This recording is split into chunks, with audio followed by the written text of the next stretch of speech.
solution logique. Cube Radio. Cube Radio. En direct à LCN. 14h30 précise, moment d'aller joindre Guillaume Lavoie dans les studios de Cube. Bonjour Guillaume.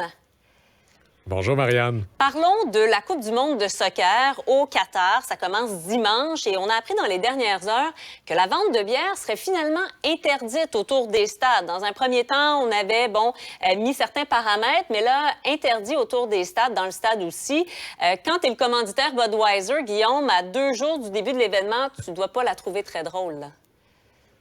C'est pas génial pour le commanditaire, mais l'intérêt premier du commanditaire, imaginons Budweiser dans le cas précis, c'est pas combien de litres de bière vont être vendus sur les lieux de l'événement, c'est beaucoup plus l'association commerciale avec un événement dont les codes d'écoute à la dernière réunion de la FIFA étaient de 3,5 milliards. Incroyable. Et les attentes pour cette fois-ci, c'est 5 milliards. Alors, ce qui est beaucoup plus important, c'est qu'on puisse voir le logo et qu'il puisse permettre de la vente de bière bien au-delà des environs du stade, bien au-delà des frontières du Qatar.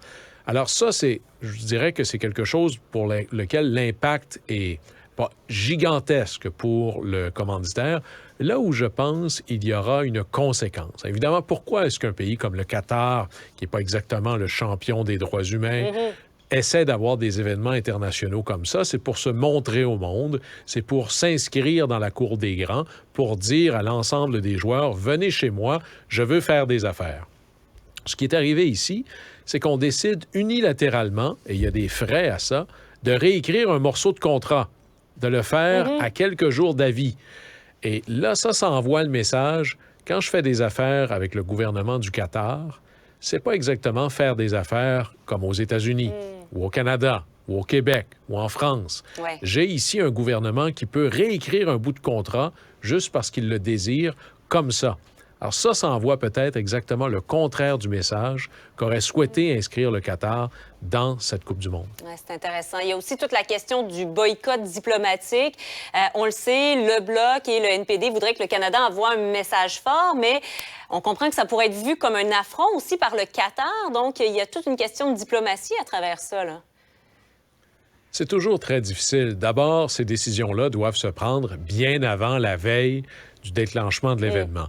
Alors là-dessus, il faut qu'on se donne, dans le fond, une charte ou des critères. On ne peut pas décider un peu à la gueule du client.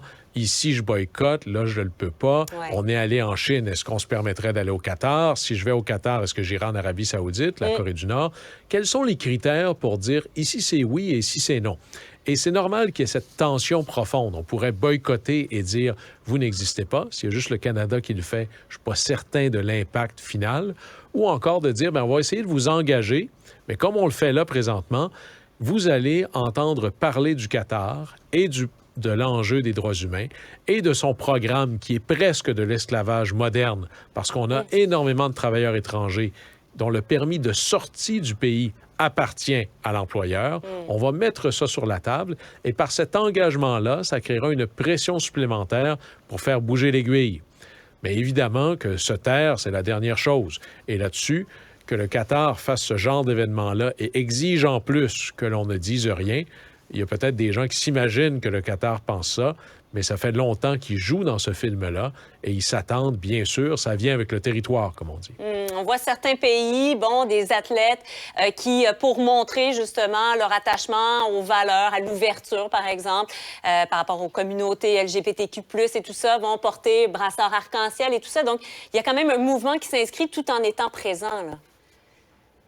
Et c'est là où c'est une question de degré, c'est toujours plus difficile. Il y aurait, et on l'imagine toujours par une participation gentille, et la seule alternative à celle-là, c'est de ne pas y aller et de boycotter.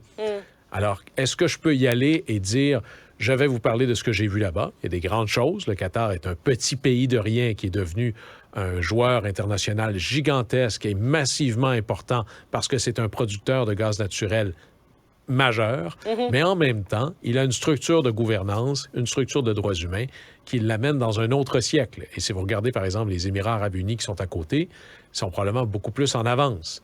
Alors, dans cette péninsule, le Qatar n'est pas le dernier des derniers, mais certainement pas dans la chaise du leader. Alors, je pense que ça vaut la peine d'engager davantage Et s'il n'y a pas d'engagement, il n'y a pas de pression. Et puis là-dessus, bien, s'il faut se tenir, s'il faut dire que le Qatar, ça ne fonctionne pas, la dernière fois, c'était en Russie. Et je comprends que la Russie, maintenant, c'est plus problématique, mais ce n'était pas exactement un exemple de droits humains il y a 4 ans. Là.